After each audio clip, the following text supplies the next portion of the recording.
এই যে মন্দিরটি দেখছেন, এখানকার পুরোহিত একজন মুসলিম। কি অবাক হচ্ছেন, তাই তো? আগে হ্যাঁ, এর পেছনে লুকিয়ে আছে এমন এক কাহিনী যা শুনলে আপনারও গায়ে কাঁটা দিয়ে উঠবে। রাজস্থানের ভাগোরিয়া মাতা মন্দিরে 600 বছর ধরে পুজো করে আসছে একটি মুসলিম পরিবার। এই পরিবারের প্রতিটি সদস্য এক এক দিন পুজোর দায়িত্ব নিয়ে মায়ের আরাধনা করে।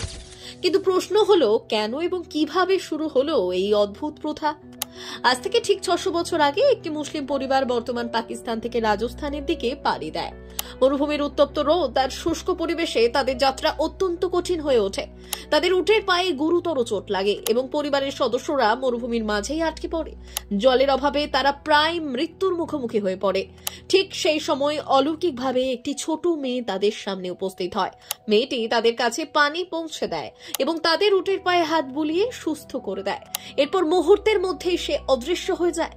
পরিবারটি কোনোভাবে ভাগোরিয়া গ্রামে পৌঁছয়। সেখানে এসে তারা এক অদ্ভুত ঘটনা প্রত্যক্ষ করে। তারা সেই মেয়েটিকে আবার দেখতে পায়, কিন্তু এবার সে সোজা মন্দিরের গর্ভগৃহে ছুটে যায় এবং অদৃশ্য হয়ে যায়। পরিবারের সবাই বুঝতে পারে সেই মেয়ে আর কেউ নয়, ভাগোরিয়া মাতা স্বয়ং। এই অভিজ্ঞতার পর কৃতজ্ঞতায় এই মুসলিম পরিবার কালী মায়ের ভক্ত হয়ে ওঠে। তারা মন্দিরের সেবা করা শুরু করে। আজ তাদের বংশধররা এই পবিত্র দায়িত্ব পালন করে চলেছেন।